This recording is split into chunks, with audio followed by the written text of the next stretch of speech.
유다서 1장 우리 5절로 7절까지 다 같이 합독하시겠습니다. 너희가 본래 모든 사실을 알고 있으나 내가 너희로 다시 생각나게 하고자 하노라. 주께서 백성을 애굽에서 구원하여 내시고 후에 믿지 아니하는 자들을 멸하셨으며 또 자기 지위를 지키지 아니하고 자기 처소를 떠난 천사들을 큰날의 심판까지 영원한 결박으로 흑암에 가두셨으며 소돔과 고모라와 그 이웃 도시들도 그들과 같은 행동으로 음란하며 다른 육체를 따라가다가 영원한 불의 형벌을 받음으로 거울이 되었느니라. 아멘. 예. 지난주 우리는 유다서에 들어가면서 유다의 신앙 고백을 들었습니다. 유다는 육신적으로는 예수님의 동생입니다. 하지만은 그는 자신을 예수 그리스도의 종이라고 소개했습니다. 예수님이 살아 계실 때는 사실상 예수를 잘 안 믿었던 사람입니다. 예수가 그리스도라는 사실은 전혀 믿지 않았고 오히려 그 예수가 사람들이 말하는 혹시 미치광이 아닌가 이런 생각에 동조를 했던 사람입니다. 그래서 예수님이 어디서 행사할 때에 사람들로부터 좀 욕을 먹고 그렇게 하니까 그 예수를 데리러 그것까지 갔던 사람이에요. 그만큼 그 예수를 그 하나님의 아들로 믿는 것이 아니라 약간 이상한 사람이 아닌가라고 생각할 정도로 그렇게 믿음이 없었던 사람입니다. 그랬던 사람이 예수님이 십자가에 못 박혀 죽으시고 그리고 3일 만에 부활하시고 그리고 부활의 모습을 형제들에게도 보여주시고 그리고 승천하시면서 몇 날이 못 되어 성령을 보내주겠다고 말씀하시고 그리고 실제로 그 말씀 그대로 성령이 강림하셔서 그의 복음이 온 유대와 사마리아와 땅끝까지 전파되는 그 과정을 보면서 진짜 예수는 바로 우리 형님이었던 예수는 바로 하나님의 아들이었구나. 인간적인 우리 형님이 아니라 진짜 하나님의 아들이었구나. 그래서 나는 그의 종이 되기를 기꺼이 기뻐하고 그의 종이 된다고 하는 사실은 이제 그를 위해서 죽겠다 그 말이죠. 그를 위해서 죽겠다. 이제 더 이상 나의 삶이 내가 아니라 그분이 나의 주인이 되시고 그분이 나를 지배하시고 그분이 살게 하시면 살고 그분이 죽게 하시면 죽고 그분이 가는 길에 나도 따라가겠다 하는 그런 신앙 고백이었습니다. 그런 고백을 하고 그리고 이제 주께서 세우신 주의 몸된 교회에 그리스도의 그 남은 고난의 내용을 편지 형식으로 기록해서 그들에게 들려주는 이러한 그 남은 고난의 역사를 진행해 가고 있습니다. 지난주에 말씀 뭐 길게는 안 봤습니다만은 너무나 내용이 깊고 또 사실은 굉장히 포괄적인 그런 내용이 담겨져 있어서 그래서 제가 쉽게 진도를 빨리 못 나갈 것 같다고 제가 미리 말씀드렸었는데요. 오늘 말씀 서두에 이렇게 말합니다. 너희가 본래 모든 사실을 알고 있으나 너희가 본래 모든 사실을 알고 있으나 내가 너희로 다시 생각나게 하고자 하노라. 너희들이 이미 알고 있는 내용을 내가 다시 생각나게 하려고 또 언급하겠다 그 말이죠. 이미 알고 있는 사실이 무엇일까요? 그들이 예수 그리스도에게로 어떻게 돌아왔을까요? 복음을 듣고 돌아왔거든요. 어떻게 복음을 들었을까요? 하나님의 부르심을 따라서 복음을 듣게 됐습니다. 그래서 지난주에 그 서두에 그런 말씀을 했지요. 예수 그리스도의 종이요 야곱의 형제는 유다는 부르심을 받은 자, 곧 하나님 아버지 안에서 사랑을 얻고 예수 그리스도를 위하여 지키심을 받은 자들에게 편지한다. 이런 말을 해요. 굉장히 중요한 세 가지 내용을 이야기를 했습니다. 예, 그것은 이 세상 사람들로서는 도저히 이해할 수도 없고 세상이 알 수 없는 그런 아주 중요한 세 가치를 이야기했는데, 그것은 하나님의 사랑, 하나님의 부르심을 받은 자들이다. 너희는 하나님의 부르심을 받은 자들이다 라는 사실을 강조했고요. 또 너희들이 부르심을 받은 그 근본 동기는 하나님 아버지 안에서 사랑을 입은 자들이다. 사랑을 입은 자들이다. 하나님께로부터 부르심을 받았고, 그 부르심을 받은 것은 영원전부터 이미 하나님의 사랑을 받았기 때문에 너희가 부르심을 받은 것이다. 뿐만 아니라 또 예수 그리스도를 위하여 지키심을 받았다. 예수 그리스도를 위하여 지키심을 받았다는 말은 예수 그리스도의 날까지 그들이 그 얻은 구원을 잃지 아니하고 그 확정적으로 영원한 생명을 얻고 하나님의 기업에 참여하고 하나님의 유업을 받게 되었다라는 뜻입니다. 누구를 위하여? 그리스도를 위하여. 주 예수 그리스도를 위하여. 이 모든 역사는 우리를 초점으로 한 건 아니고요. 예수 그리스도를 중심으로 놓고 하나님이 역사를 진행해 가시는 겁니다. 그 예수 그리스도를 위하여 우리를 택하시고 우리를 사랑하시고 우리를 구원하시고 우리를 영원한 하나님의 나라까지 인도해 가신다. 그렇게 하시기 위하여 하나님께서 이러한 역사를 하시는데, 이런 내용들을 뭐라고 그러냐면은 한마디로 말해서 복음이라 그럽니다. 복음. 이러한 복음, 여기에는 그 어떤 사람의 자기 행위나 자기 노력이나 자기 어떤 수고의 대가로 이루어진 결과물들이 아닙니다. 전적으로 하나님의 은혜였습니다. 그래서 이 복음은 곧 하나님의 전적인 은혜였다라고 강조를 하는데, 자, 그것을 다른 말로 뭐라고 표현을 했냐면 이것이 일반으로 받은 구원이다 라고 했고요, 단번에 주신 믿음의 도다 그랬어요. 자, 이렇게 소중한 믿음의 도, 일반으로 얻은 구원의 진리, 자, 엄청나게 소중한 우리가 간직해야 될, 절대 잊어서는 안 될 그러한 복음 중에 복음이거든요. 복음의 내용이거든요. 자, 이러한 복음을 우리가 받았고 그 은혜 속에 지금 우리가 참여하고 있다는 이 사실을 그들에게 일깨워 주기 위해서 편지를 하려고 했는데 갑자기 무슨 얘기가 나옵니까? 간절하던 차에 성도에게 단번에 주신 믿음의 도를 위하여 힘써 싸우라는 편지로 너희를 권하여야 할 필요를 느꼈다. 힘써 싸우라. 갑자기, 자, 이렇게 소중하고 가치롭고 정말 절대 잊어서는 안 될 이 복음의 가치를 전달하고 싶었는데, 단순히 거기서만 머무는 게 아니라 이걸 지금 막으려고 하는 자들이 있다. 이걸 대적하려고 하고 해방하려는 자들이 있으니 그들과 더불어 뭐하라? 힘써 싸워야 된다라는 말을 덧붙여주고 싶다, 그 말이죠. 사실 그렇다고 본질을 벗어나는 얘기를 하려는 건 아니고, 자, 중요한 그 핵심을 이야기하고 싶은데 그거를 회방하려 하는 자들이 있고 그것을 거부하려는 자들이 있고, 은혜의 복음을 행위의 복음으로 율법적인 것으로 이렇게 바꾸려는 자들이 있다. 그들 중에 우리가 예수를 믿고 하나님의 은혜를 얘기하고, 우리도 여기 적혀 있지만 오직 예수를 강조하니까, 예수만 믿으면 된다고 하니까, 그러면 예수 믿고 나서는 더 이상 할 게 없어요. 오직이라고 했으니까, 그게 전부라고 생각하니까, 오직 예수 믿고 나서 더 이상 할 게 없으니까 그 다음부터는 자기의 유익이나 자기의 쾌락이나 이쪽으로 발전하기 시작해요.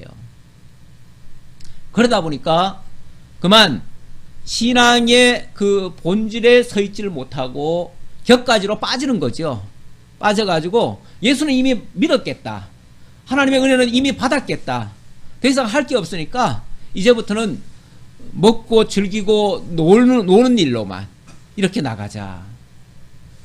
그렇게 가는 경향이 사실은 교회 안에도 있을 수가 있습니다. 그래서 그런 영향이 어디서부터 왔는가에 대한 그런 이야기를 지난번 마지막에 이야기를 했어요. 4절에 보니까 이는 가만히 들어온 사람 몇이 있음이라 그랬잖아요. 가만히 들어온 사람. 그거는 교회를 어지럽히고 회방하고 진리의 도를 무너뜨리려고 하는 자들이에요. 제가 그 근본은 그들의 그 근본은 바로 영지주의자들이다. 제가 지난번에 그렇게 말씀드렸습니다. 그들이 와가지고 이 육에 관한 것은 어차피 다 부정하고 더러운 거니까 이거는 우리가 어차피 육이 구원받는 거 아니니까 육은 어차피 버려질 거니까 그래서 영이 구원받았으면 육은 아무렇게나 살아도 상관없다 해가지고 방탕적으로 가려고 하는 자들이 있었다라는 말씀까지 드렸어요. 그런데 그들은 이렇게 하는 자들은 오늘날로 말하면 그들이 소위 이단들이 있죠. 이단들인데 그들은 예적부터 이 판결을 받기로 미리 기록된 자들이었다. 그들은 그거를 하나님의 은혜를 도리어 방탕한 것으로 바꾸고 홀로 하나이신 주제 우리 주 예수 그리스도를 부인하였다. 결국 그리스도 부인하는 자리까지 가게 했고 그걸 교회에 끌어들여 와가지고 성도들까지 미혹을 했다 그 말입니다. 그래서 너희들이 분명히 이 진리의 도에 굳게 서 있는 줄은 내가 알고 있고 그 말씀대로 은혜 속에서 강건하게 진리 가운데 행하는 줄은 내가 알고 있지만 그래도 그 악한 자들이 너희들에게 들어와 가지고 혼란을 시켜버리면 교회가 아무래도 어지럽게 되고요. 어지럽게 되어지면 어린 성도들은 분명히 다칠 수가 있습니다. 물론 뭐 그 중에 믿음이 강한 자들은 그것을 잘 이겨낼 수 있겠죠. 그러나 믿음이 어린 자들은요. 교회가 안정되지 못하고 좀 요란스러우면요. 제일 상처받는 사람들이 어린 성도들이에요.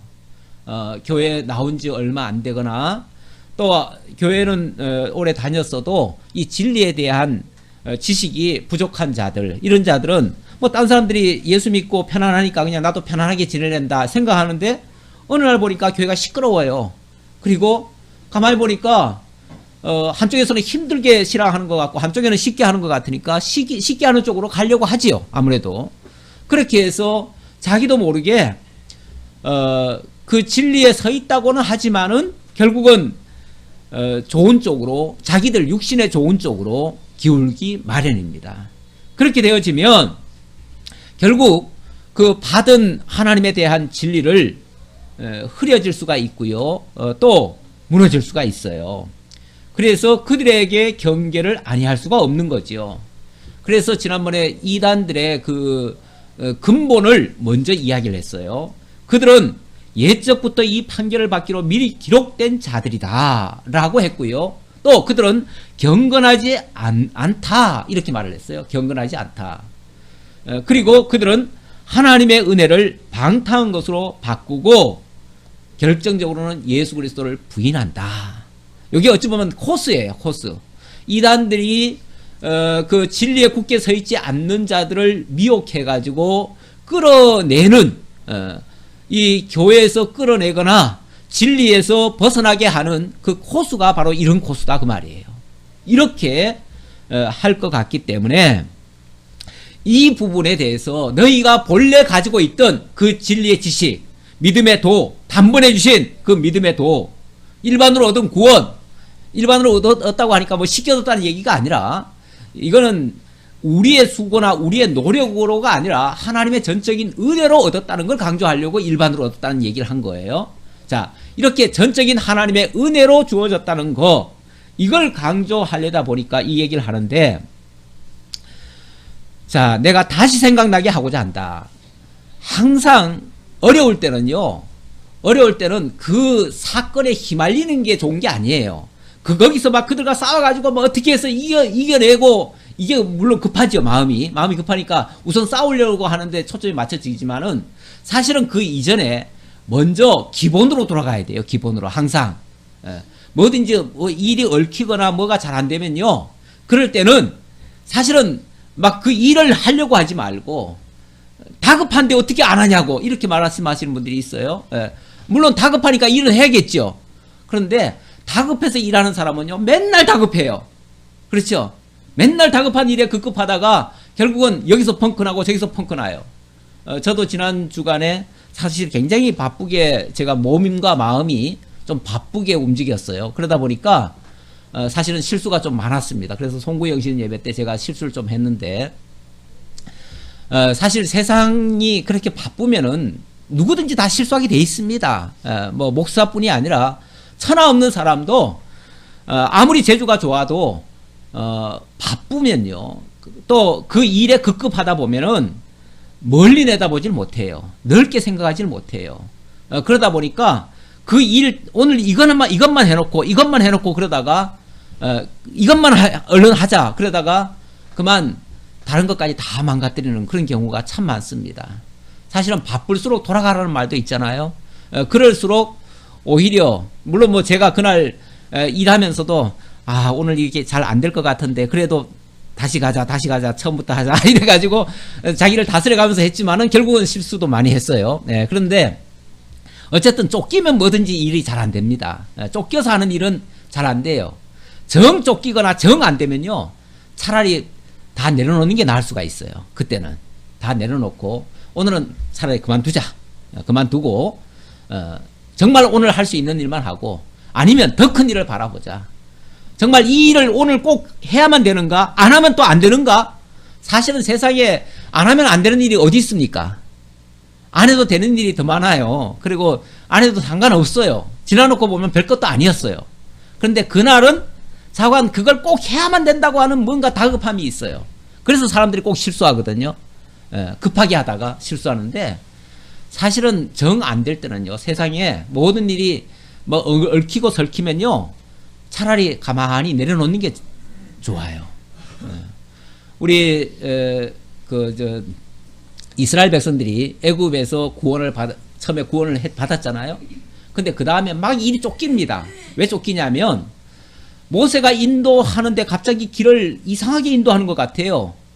좋은 길 놔두고 돌쳐서 바닷길로 향해요. 그러다 보니까 바다 한가운데 있고 양쪽에 산맥이 있고 산속에 갇혀버렸어요. 그런데 뒤에서 애굽 백성들이 쫓아와요. 그러니까 다급하니까 백성들이 우리는 이제 다 도가니던 지가 됐다. 우리는 이제 다 죽게 됐다. 모세요, 어떻게 당신은 우리를 다 끌어내가지고 구원한다고 하더니 여기 와서 다 몰살을 시키려고 하느냐? 그러면서 막 원망을 퍼붓기 시작합니다. 그럴 때 모세가 한 말이 있습니다. 뭐라고 그랬을까요? 너희는 가만히 있어서 하나님이 하시는 일을 보라. 가만히 있어서 하나님 하시는 일을 보라. 그때는요, 사실은 앞으로 나갈 수 없어요. 바다인데 어떻게 나가요? 옆으로 도망도 못 가요. 산이 막혔는데 어떻게 도망가요? 뒤로도 못 가요. 뒤에 애굽 병사들이 쫓아오는데 어떻게 뒤로 가요? 아무것도 할 수 없어요. 아무것도 할 수 없을 때는 가만히 있어서 하나님이 어떻게 하시나 두고 보자. 이게 상책이에요. 우리가 유일하게 그때 구할 수 있다면 하늘을 향해서 하나님이여 어찌할까요? 하나님 하시옵소서. 우리는 하나님께 맡기겠나이다. 내 모든 것은 하나님께 달렸나이다. 주님 하시옵소서. 이렇게 할 수밖에 없어요. 그게 우리가 할 수 있는, 어려움 속에서 문제 있을 때, 사건 터졌을 때, 오늘 이거 아니면 안 된다고 했을 때, 그럴 때 차라리 가만히 내려놓고 하나님 하시는 일을 보는 것이 가장 상책일 수 있습니다. 하나님 어떻게 하셨습니까? 하나님 일하셔요. 우리가 막 덤벙대면은 하나님이 그래 네 한번 잘하는 거 보자. 그리고 한번 하나님이 구경하실 거야 아마. 그러다가 큰 코 다치고 사고 터지고 문제 발생하고 아이고 죽겠습니다. 그때까지 하나님이 가만히 구경하고 계실 거예요. 하나님이 가만히 계실 거예요. 근데 우리가 하나님 어찌할 수 없습니다 라고 손들면요, 하나님이 길 열어주십니다. 그 전혀 불가능할 것 같은 바닷길을 하나님이 열어주셔요. 그리고 그 바다를 육지처럼 건너게 하셔요. 그리고 애굽 병사들은 그 바다 속에 다 수장을 시키셔요. 어떤 사람들은 그래요. 뭐 갑자기 그게 모세의 기적 같은, 우리나라도 가끔씩 왜 바다에 뭐 길 갈라지는 일이 있잖아요. 예, 잠깐 갈라지는 일이 있는데 뭐 그런 일이 일어났다고 그렇게 말하는 사람도 있는데, 홍해 바다는 그런 바다 아니에요. 우리 무슨 여기 인천 앞바다 같은 이 나지막한 바다가 아니에요. 예. 그런 곳에, 아니 만약에 이스라엘 백성들이 그렇게 잠깐 열려진 도로 지나갔다면 왜 애굽 백성은 왜 거기 다 빠져 죽습니까? 그런 바다가 아니에요. 예.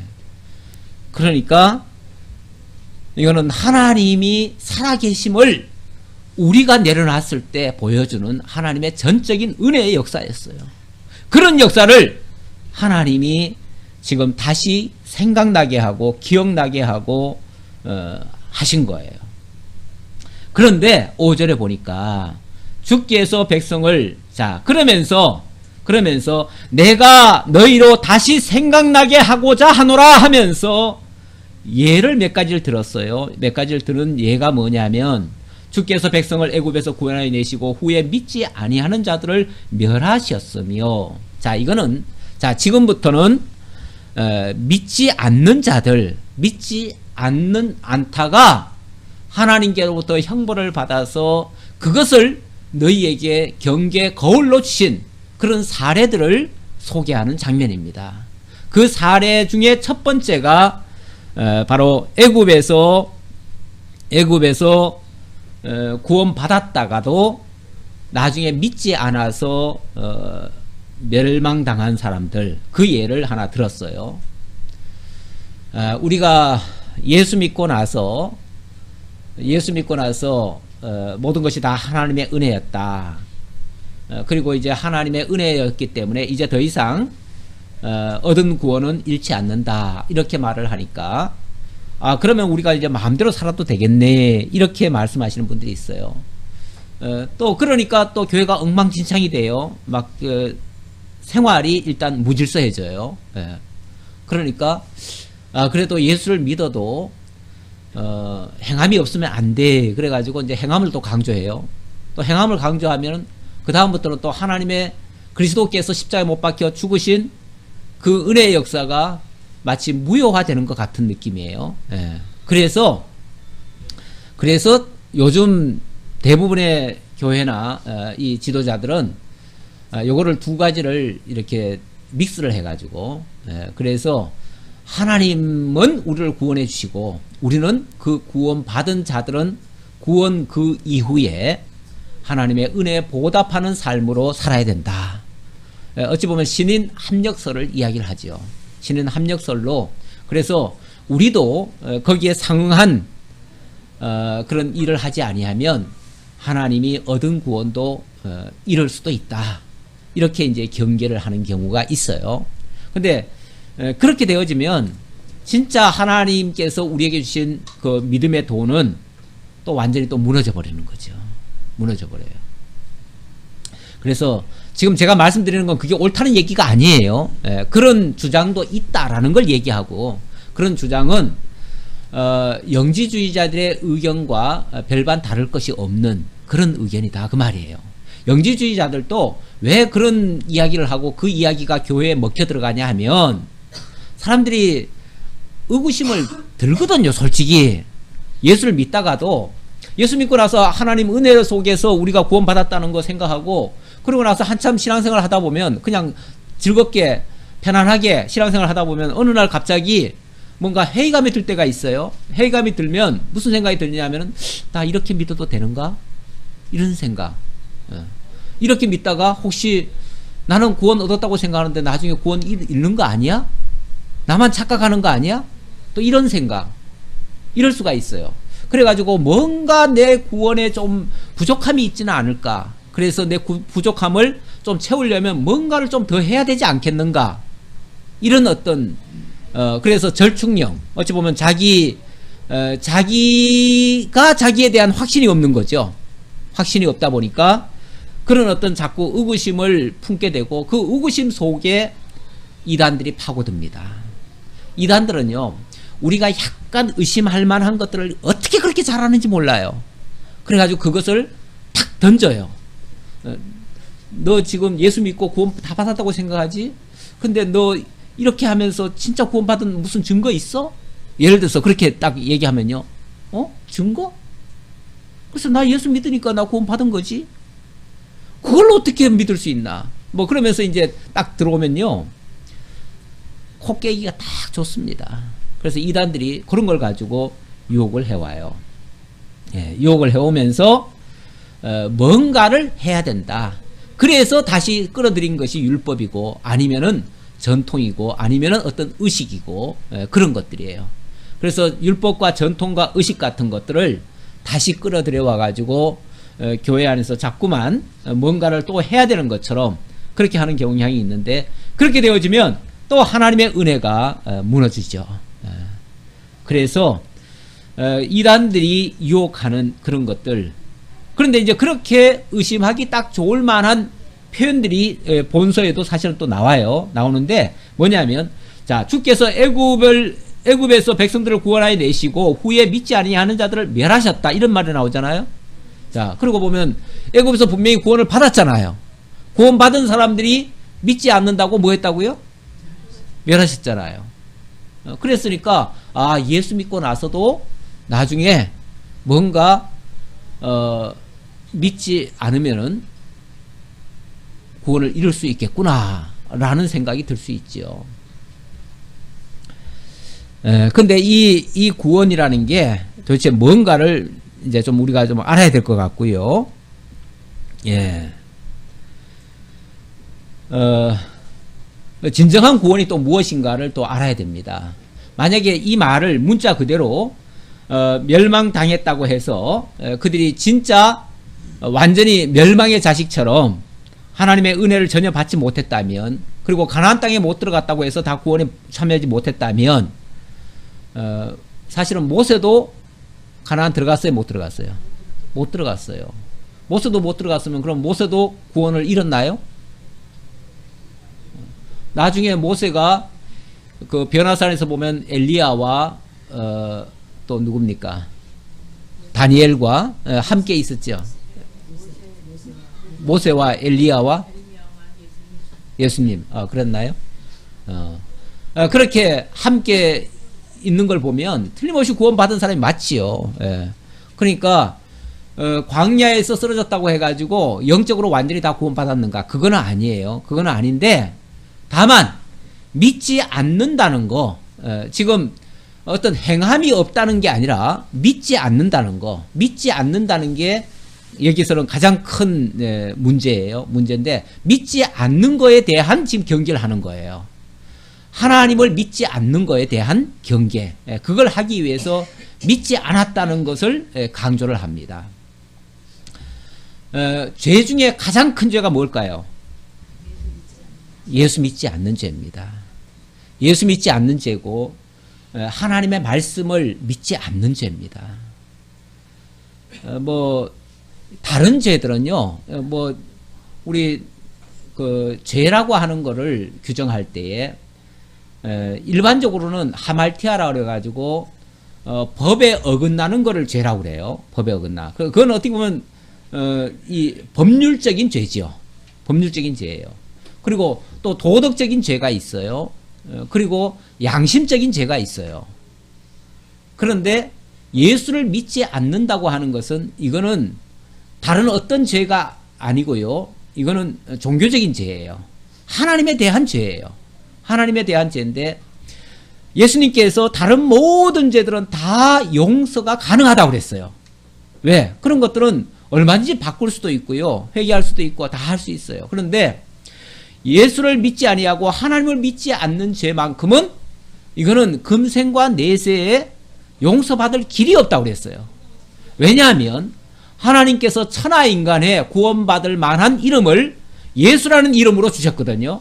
그래서 예수를 믿지 않는다면 구원받을 수 있는 유일한 길을 버리는 거예요.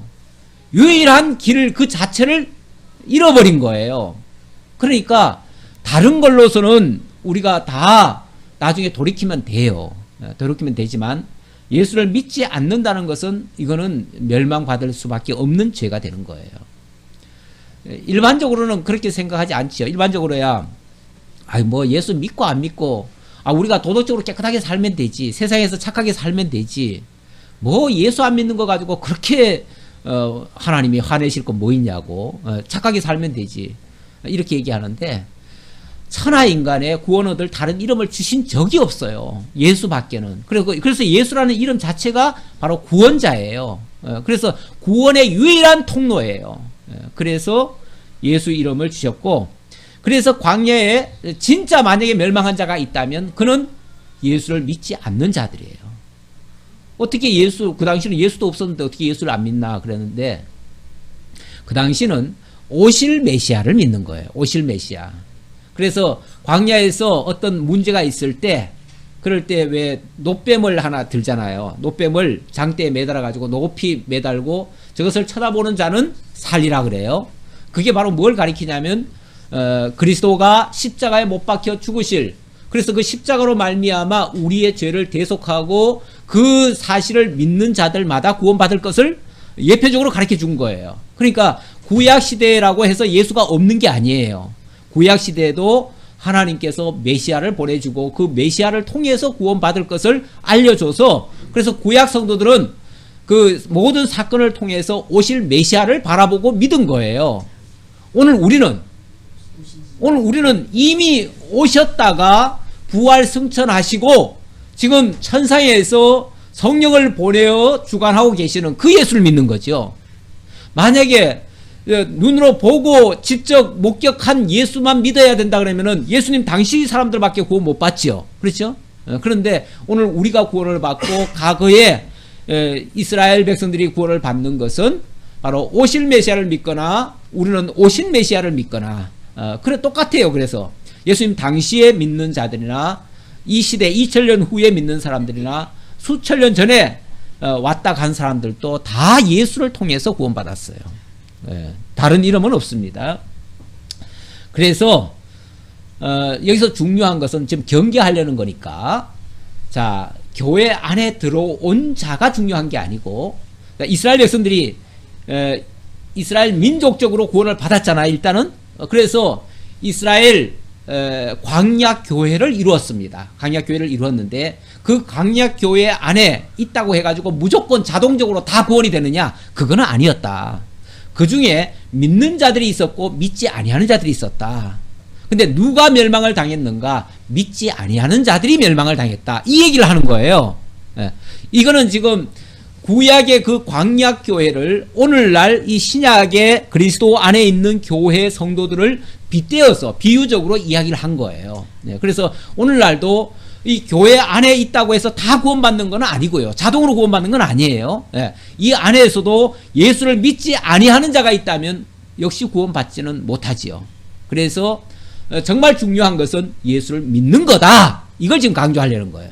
믿는 거다. 이걸 강조하려고 하는데 저 이단들은 믿는 걸로만 되는 게 아니야. 또 다른 걸 해야 돼. 그러면서 또 다른 걸 자꾸 유도를 하니까 그걸 경계하기 위해서 아니다. 진짜 믿는 것이 중요하다. 그 얘기예요.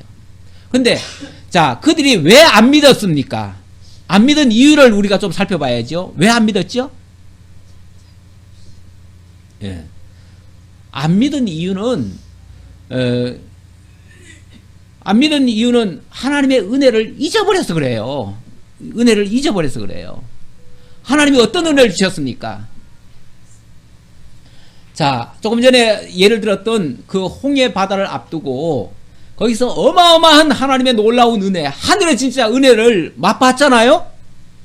그런데 3일 만에 자, 홍해를 건너고 3일이 지났어요. 3일이 지나니까 물이 떨어졌어요. 뭐 당연히 이제 사막이잖아요. 지금부터 펼쳐지는 건 전부 다 사막이에요. 사막인데 사막을 가도 도대체 물 구경을 못 하겠는 거예요. 이 사막에서 제일 급한 게 지금 물이거든요. 사실 물인데 물이 없어요. 물이 없으니까 또 원망이 터져 나옵니다. 우리를 결국은 이 사막에다가 다 끌어묻으려고 여기까지 데려왔느냐. 아니 조금 전에 3일 전에 그 엄청난 하나님의 은혜를 맛보고 그것 때문에 정말 여호와는 우리의 구원자시다 그러면서 막 찬양을 터뜨렸잖아요. 그렇게 찬양한 거는 어디 가고, 그렇게 엄청난 은혜를 깨달은 거는 어디 가고, 금방 뭘로 바뀌었어요? 원망으로 바뀌었어요. 원망으로. 뭐 흔히 그런 말이 있습니다.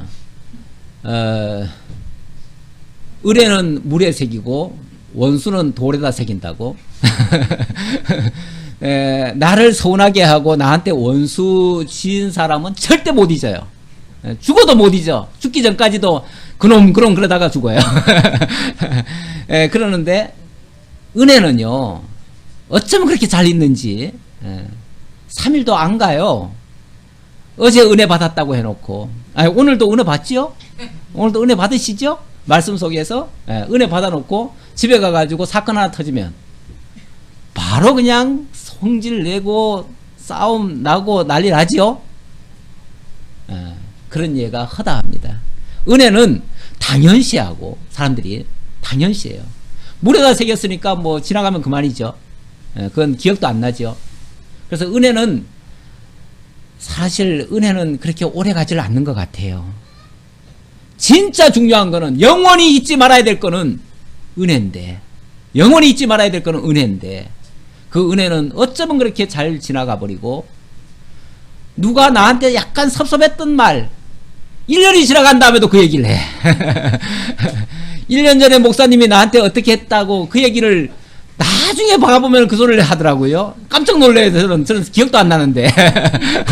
저는 기억도 안 나는데 어느 날 보면은, 아, 그때 그런 일이 있었는데 얼마나 섭섭했는지 그 얘기를 하는데 나는 기억도 잘 안 나요. 뭐 저는 그런 사심 없이 얘기를 했었으니까 저는 생각을 담아둘 이유가 없지요. 그러니까 난 기억이 안 나는 게 정상이고, 그분은 잊지 않는 게 정상인가 봐. 왜냐면 돌에다 새겨놔가지고. 그래서 그냥 안 잊혀진 거예요. 근데 그거는 정말 불행입니다. 돌에다가 원수를 돌에다 새겨놓으면요, 불행이에요. 불행. 은혜를 새기셔야 돼. 우리 예수 믿는 사람이 다른 거는요, 은혜를 잊지 말아야 돼요.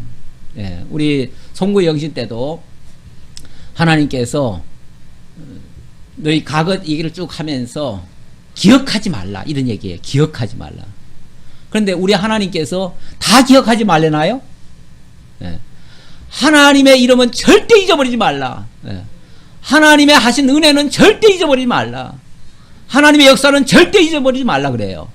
우리가 잊어버려야 될 게 있고요, 잊어버리지 말아야 될 게 있어요. 정말 하나님의 은혜, 믿음 이런 것들은 절대 잊어서는 안 돼요. 이거는 정말 간직해야 돼요. 천하가 무너지고 정말 땅이 솟구쳐도 그것만큼은 잊지 말아야 돼요. 그것만 우리가 간직하고 있으면 어떤 경우에도 우리 무너지지 않습니다. 망하지 않습니다. 그런데 만약에 하나님의 은혜를 잊어버리면요, 조그만 사건 앞에서도 다 무너집니다. 조그만 현실 어려운 일 당하면은 그냥 콧바뜨리고 다 무너져요. 은혜를 기억하셔야 됩니다. 은혜를 잊지 않는 것이 믿음의 비결이에요. 올바른 믿음의 비결이에요. 자, 그들을 구원하여 내시고 믿지 않는 자들을 멸하셨고, 이거는 경계의 거울로 주신 거예요. 또 두 번째는 또 자기 지위를 지키지 아니하고 자기 처소를 떠난 천사들을 큰 날의 심판까지 영원한 결박으로 흑암에 가두셨으며, 자, 두 번째 사례는 자기 처소를 떠난 천사들, 바로 자기 지위를 지키지 않았던 자들, 자기 지위 안 지키는 자들. 천사라고 하는 존재는 얼마나 고귀한 신분입니까? 그렇죠? 영물이잖아요. 이 세상에 많은 피조물들이 있지만 피조물들 중에 으뜸은 아무래도 천사들이라고 할 수 있어요. 처음부터 하나님과 함께 거하고 있고 하나님의 영광을 다 구경하고 보고 있는 존재들 아니겠어요?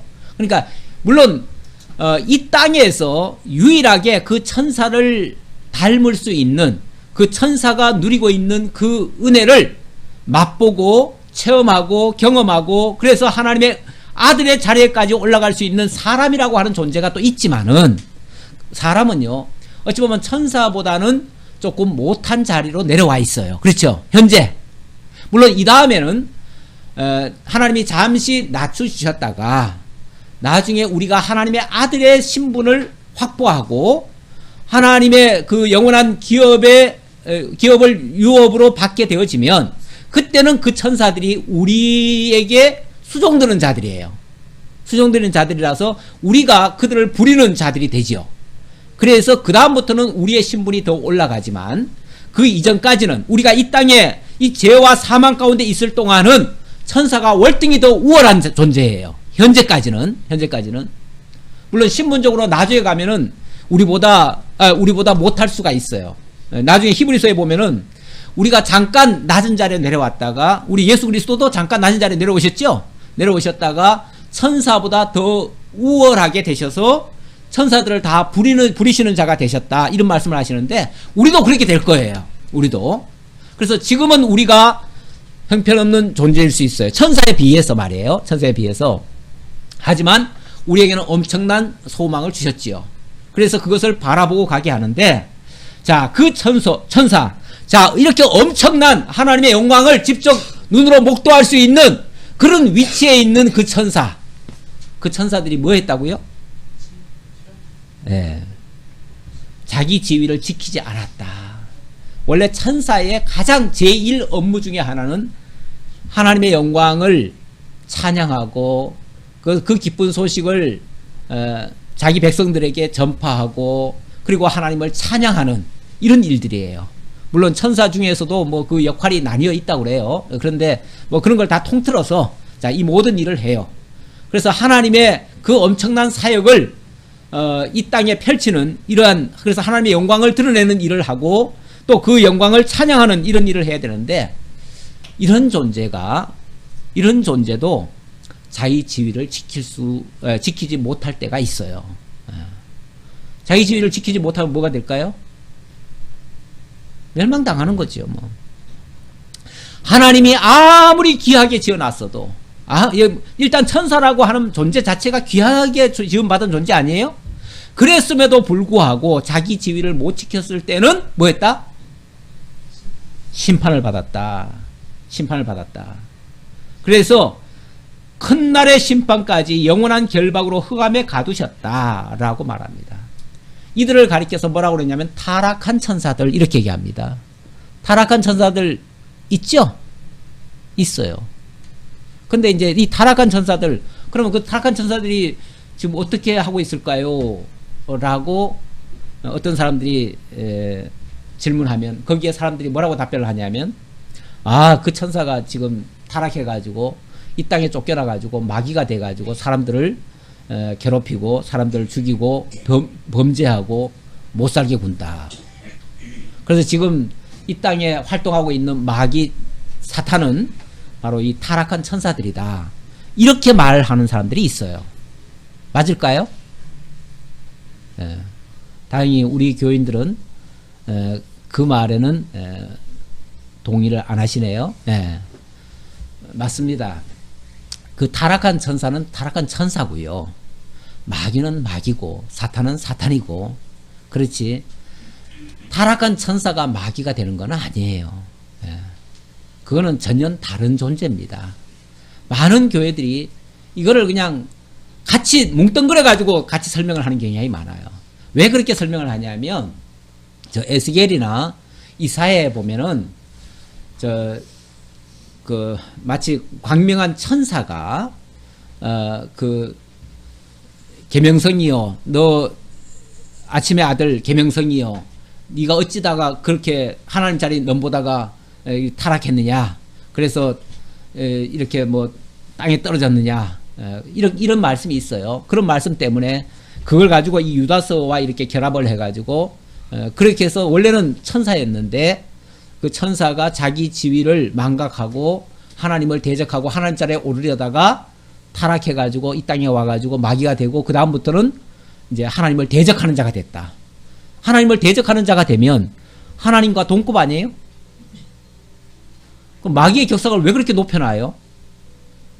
이게 이원론입니다. 이원론이라는 거는요, 모든 근원이 하나가 아니고 둘이라는 거예요. 쉽게 말하면 선신이 있고 악신이 있다는 거예요. 선신이 있고 악신이 있어서 그래서 근원이 둘이다. 그래서 이 세상 모든 것, 그래서 선한 것은 전부 다 하나님이 역사하시고 악한 것은 전부 다 마귀가 역사하는 거다. 결국은 신이 둘인 거예요. 이렇게 되어지면 그거를 이원론이라고 그래요. 이 이원론은 모든 영지주의에서부터 나온 거예요. 영지주의 이론이 이원론이에요. 그렇잖아요. 플라톤의 이원론, 거기서 나온 게 영지주의 아닙니까? 그러니까 이건 철저하게 이원론이고, 우리 기독교는 일원론입니다. 일원론. 다시 말하면 모든 것의 근원은 하나님뿐이에요. 하나님 외에는 아무것도 없었어요. 하나님이 모든 것, 선한 것이나 악한 것이나 다 지으셨고 모든 것을 다 주관하고 다스리고 계셔요. 그러니까 어떤 면에서 저 악한 사단의 권세도 하나님이 지으신 거예요. 이렇게 말하면 조금, 아니 어떻게 하나님이 악한 걸 지을 수 있냐고 이렇게 또 펄쩍 뛰는 사람이 있을 수 있는데, 그건 이원론 이론에 의하면 그렇고요. 이론론에 의하면 하나님 안에 있지 아니한 것이 무엇이 있겠습니까? 그리고 천사가 타락해서 마귀가 됐다고요? 그러면은 이게 뭐가 된 거죠? 변화가 된 거죠? 예. 마치 작은 그 미생물이 고등동물이 되고 고등동물이 인간이 됐다 하는 거나 비슷한 얘기예요. 이건 진화론이에요. 진화론. 이 진화론은 기독교의 원리가 아니에요. 예. 어떻게 천사가 마귀가 될 수가 있어요? 천사가 타락하면 그냥 타락한 천사인 거지. 그렇잖아요? 마귀는 근본적으로 다른 존재예요. 다른 존재. 마귀에 대해서 성경은 너무나 정확하게 밝히고 있어요. 성경이 안 밝히면은 그렇게 이해할 수도 있어요. 그런데 성경은 분명히 밝히고 있어요. 마귀의 정체에 대해서 어떻게 얘기합니까? 예, 마귀의 정체에 대해서는 마귀의 실체가 언제 제대로 드러나냐면 이 세상 종말 때에 가서 마지막 드러나요. 드러나는데 하늘에서 천사들이 내려와서 예수님이 재림하시기 직전에 하늘에서 천사가 먼저 내려옵니다. 내려와가지고 제일 먼저 하는 일이 뭐냐면은 마귀 사탄을 잡아 가둬요. 잡아 가두는데 그 잡아 가둔 그 정체를 잡아 가두고 보니까 그 정체가 드러났어요. 그게 요한계시록 20장에 나오는 얘기예요. 그 정체가 딱 드러났는데 보니까 옛 뱀이요. 사실은 이제 잡을 때는 뭘로 잡냐면 용으로 잡았어요. 용으로. 용을 잡으니 옛 뱀이요, 마귀요, 사탄이라 이렇게 얘기를 해요.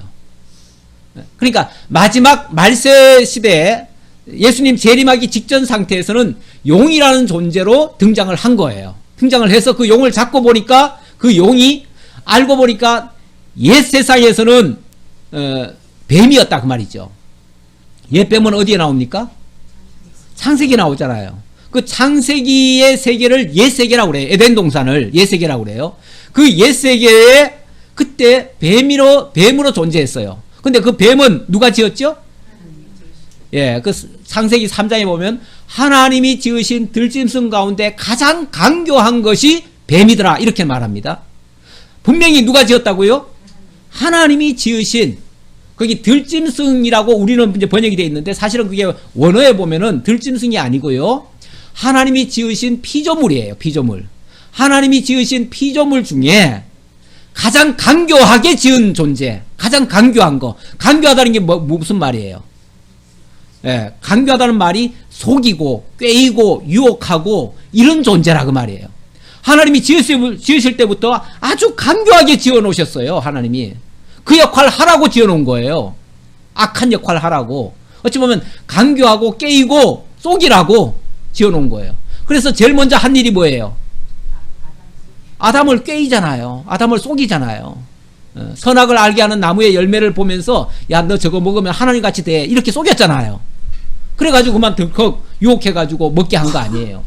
마귀는 처음부터 마귀로 존재했어요. 옛 뱀으로 존재했는데 그것이 옛 세상에서는 옛 뱀으로 어떻게 보면 피조물 이 실체를 보여줬어요.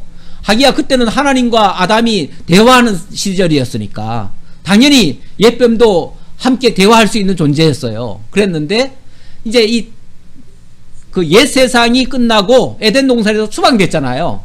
그리고 나서는 영적인 존재로 활동을 한 거예요. 그래서 마귀와 사탄으로 활동을 한 거예요. 그러다가 마지막 시대에는 이제 천년왕국이 지나고 그때는 다시 그 정체가 드러난 거예요. 드러나가지고 용으로 등장을 한 거예요. 지금 용이라는 존재가 사실은 실제 본 사람 아무도 없죠? 용이라는 건 없어요. 없는데 희한하게 중국에 가보니까 용 문화가 많아요. 중국은 용 문화예요. 용을 완전히 숭배 대상처럼 여겨요. 용을 자기네들의 신이래, 신. 쉽게 말하면 신이래요. 그러니까 용도 일종의 신 노릇하고 있는 거예요. 그런데 알고 보니까 성경적으로 말하면 그 마귀를 신봉하고 있는 거예요. 이 동남아시아의 대부분의 그 나라들은 용 문화가 굉장히 중화권이 있기 때문에 그래서 용 문화가 많은데 어찌 보면 마귀를 숭상하는 그런 그 의식들이 많이 있는 거예요. 하나님을 모르니까 그 마귀에게 속아가지고 그런 걸 하고 있는 거죠. 자, 어쨌든 타락한 천사는 천사고 타락한 천사는 분명히 어디 있다고 그랬어요? 흑암에 가두셨다. 흑암에 가두시면은 활동을 해요, 못해요? 그러니까 그 지위를 박탈당한 거예요. 지위를 박탈당해가지고 그 천사가 할 수 있는 고유한 그 거룩하고 아름답고 영화로운 그 일을 못하게 했다. 그 말이죠. 하나님이 못하게 했다. 그래서 더 이상 천사가 할 수 있는 일을 못하는 천사, 날개 떨어진 천사.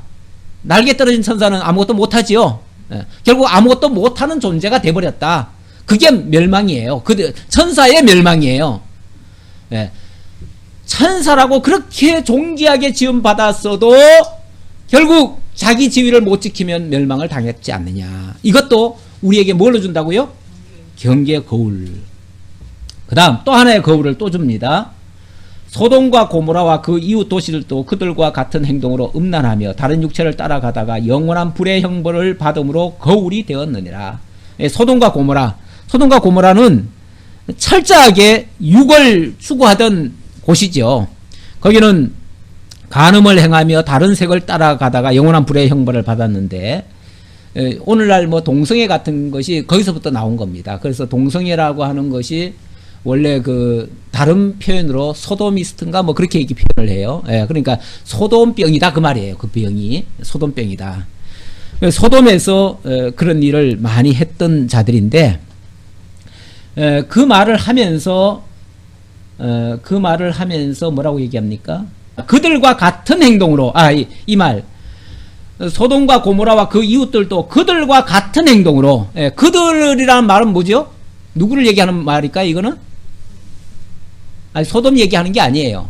그들과 같다는 말은 앞에서 지금 누구를 대상으로 얘기한 거예요? 적그리스도 여기 이단들 이 판결을 받기로 미리 기록된 자들 가만히 들어온 몇 사람 그 얘기를 한 거예요. 지금 그들을 여기다가 지금 빗대서 얘기한 거예요. 이들이 바로 어떤 존재냐? 광야에서 애굽에서 구원을 받았지만 믿지 않다가 멸망당한 자와 같고 또 자기 지위를 지키지 않다가 멸망당한 천사와 같고 또 소돔 고모라처럼 다른 색을 쫓다가 멸망당한 자와 같다. 그 얘기를 한 거예요. 자, 다른 색이라는 게 뭐죠? 다른 색이란 말은 하나님의 믿음의 본질이라는 게 있잖아요. 예수 그리스도 복음 아까 이야기했잖아요. 거기서 벗어난 거를 자꾸 주장하고 그리고 이 세상적인 거 쾌락적인 거 이 세상의 어떤 우리가 교회를 다녀도 자꾸 다른 것들을 추구하는 경향이 있잖아요.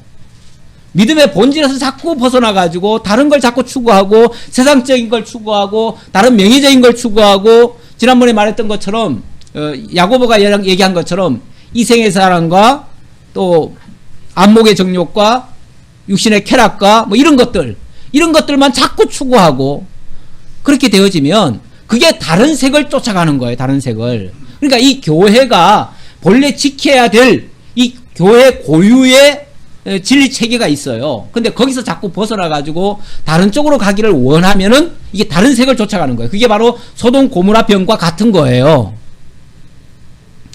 그것을 우리에게 거울로 주셨다. 거울이라는 게 무슨 역할을 하죠? 거울이 꼭 필요합니다. 우리 성도들에게도 거울이 꼭 필요해요. 왜냐하면 자기는 자기를 못 봐요. 자기는 자기 절대 못 봐요. 자기가 자기를 못 보니까 거울을 준 거예요. 그래가지고 거울을 보면서 네 뭐를 봐라? 네 꼴을 봐라 그 말이죠. 네 자신을 보라 그 말이죠. 내 자신을 보면 아 나도 저렇게 들었단 말인가? 나도 저렇게 더럽단 말인가? 이걸 깨닫는다는 거지요. 그 탈무드에 보면 그런 얘기가 있어요. 탈무드에 보면은 어떤 사람이, 두 사람이 꿀뚝을 청소하고 나왔는데, 한 사람은 시금둥이가 됐고, 한 사람은 깨끗했대요. 누가, 깨끗이 씻었을까요? 라고 질문을 합니다. 그랬더니 그 랍비가 그렇게 얘기를 합니다. 아무래도 껌둥이 묻은 사람을 보면서 껌덩 묻은 사람이 씻었을 것이다 라고 얘기해요. 그럼 왜 그러냐 그러니까 아니 당연히 안 묻은 사람이 너 시커멓게 묻었다라고 얘기했을 것이고 시커멓게 묻었다고 하니까 자기가 가서 씻었을 것이다 라고 얘기를 합니다.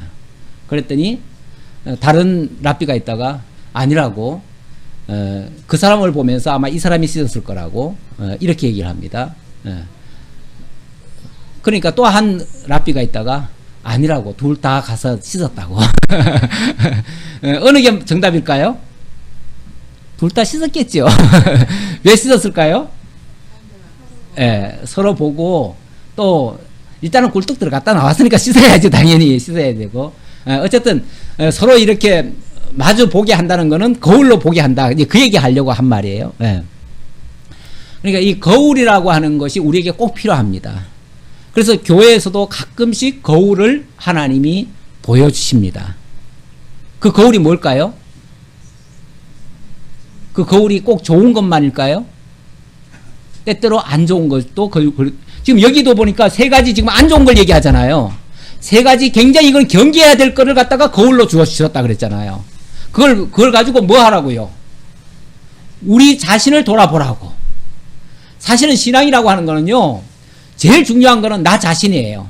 내가 하나님 앞에 어떻게 서 있느냐예요. 그런데 그걸 내 자신이 어디에 서 있고 내가 어느 위치에 있고 내가 믿음이 정말 좋은지 나쁜지 내가 지금 어디쯤 서 있는지 이거를 알려면은 나 자신 가지고는 몰라요. 누굴 봐야 됩니까? 옆 사람을 봐야 되고 다른 사람을 봐야 돼요. 또 혹시 연약한 자가 있다면 그 사람을 통해서 나를 봐야 돼요. 병든 자가 있다면 그 사람을 통해서 나를 봐야 돼요. 누가 아픈 사람이 있고 누가 힘든 사람이 있으면 그 사람을 통해서 나를 보는 거예요. 이런 것도 다 거울이에요. 그 거울을 통해서 그러면은 거울 본 사람만큼은 깨달을까요?